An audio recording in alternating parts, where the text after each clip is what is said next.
The Australian government seemingly has an obsession with consent. The basic premise is that if you want to do something to somebody else, you need to ask permission. Well, duh. What are we, 3 years old? This is their Consent Can't Wait website, funded, of course, by you, the taxpayer. I wonder how many times you've used this in the last few months. I know I use it every day. When you click on the Check Your Understanding tab, you're confronted with a picture of a man on top of another man, of course. On the Resources tab, there's a picture of two men with their noses touching. Look, I'm not here to throw shade at gay people, but what is the government trying to say here? To be fair, the government can't even define what a woman is, so who the hell knows if these people identify as men, women, or any gender in between. Interestingly, on the First Nations tab, there's a picture of a woman embracing a man. The gay theme seems to disappear when First Nations people are involved. But my question, why is there even a First Nations section? Does consent work differently when you're Aboriginal? For First Nations people, the website offers a whole bunch of downloadable resources, such as the Let's Talk Consent workbook. My question is, 1, how many Aboriginal people are actually accessing this website? And 2, how many Aboriginal people are downloading and reading this workbook? I think we all know the answer. 0. So why are we wasting taxpayer money on this? Okay, so obviously this website is talking about sexual consent, which is one thing, but now the ideological drive by our tyrannical overlords to regulate everything we do has gone into overdrive. With the conversation reporting, nappy changes are not just a chore to rush through, you can use them to teach consent. Thank you to the viewer who sent this in. This article was written by a couple of researchers from Deakin University. Deakin is a public research university in Australia's most socially progressive state, Victoria. Therefore, this research is funded by you, the taxpayer. So what do these learned academics have to teach us about consent? They note that everyone has the right to say what happens to their body.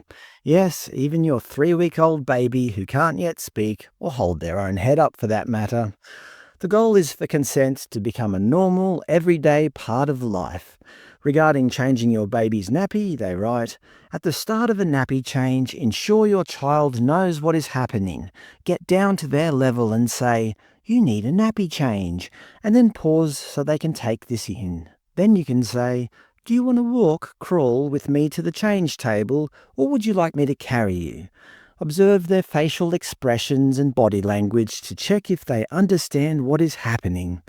Okay, let's run with it. Consent is super important, even for babies. Imagine a mother walks into her son's room. Okay, Harry, it's time to change your nappy. No.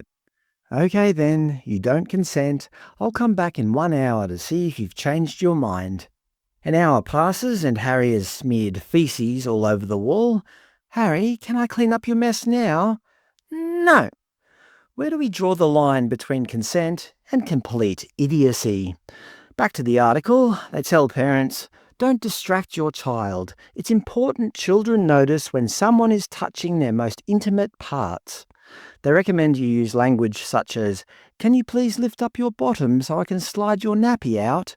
And note that these habits plant the seed of the idea that a child has the right to say what happens to their body. They also say that you should use the proper terms such as vulva, penis, and anus. I can imagine it now.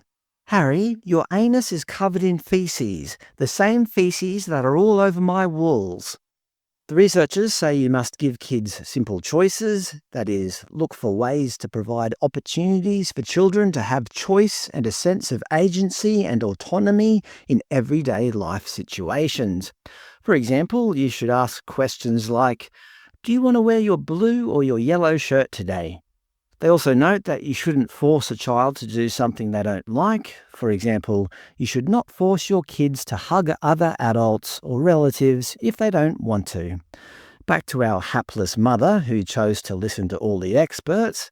This is with her older son. Lucas, I've made you a delicious sandwich for lunch. No, I want ice cream. Well, the experts did say I shouldn't force you.